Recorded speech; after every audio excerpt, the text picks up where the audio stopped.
జూబ్లీహిల్స్ నియోజకవర్గ ఉప ఎన్నికల నేపథ్యంలో రాష్ట్ర రోడ్లు భవనాల సినిమాటోగ్రఫీ శాఖ మంత్రి కోమటిరెడ్డి వెంకటరెడ్డి రహమత్ నగర్ డివిజన్ లో కాంగ్రెస్ అభ్యర్థి నవీన్ యాదవ్ కోసం ప్రచారం నిర్వహించారు.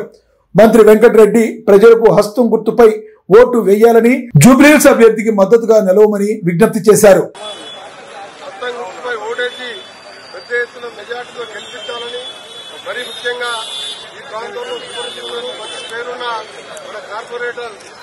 రెడ్డి గారు అలాగే మోహన్ వెంకయ్య గారు మా ఇన్ఛార్జ్ ఉన్నవారు అందరూ కూడా మీ అందరికీ విజయనాథ్ రెడ్డి గారు ఎమ్మెల్యే ఉన్నప్పుడు ఎన్ఎస్ఎల్ ఎమ్మెల్యేవారు 40 ఏళ్ళుగా ఒకటే పార్టీలో ఉన్నా.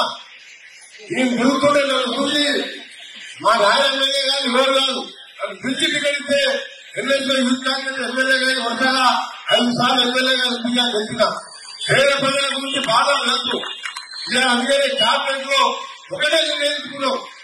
పేదోళ్ళు సంతోషంగా ఆ మొహంలో నవ్వు చూడాలి, తెలంగాణ వచ్చిన లాభం రావాలని.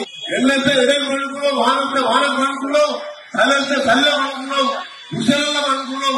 అప్పుడు రాజశేఖర రెడ్డి ఇందులో ఇల్లు తప్ప మళ్ళా ఇల్లు లేవని చెప్తే ఇలా ఊళ్ళో రావాలంటే ఇల్లు స్టార్ట్ చేస్తాయి.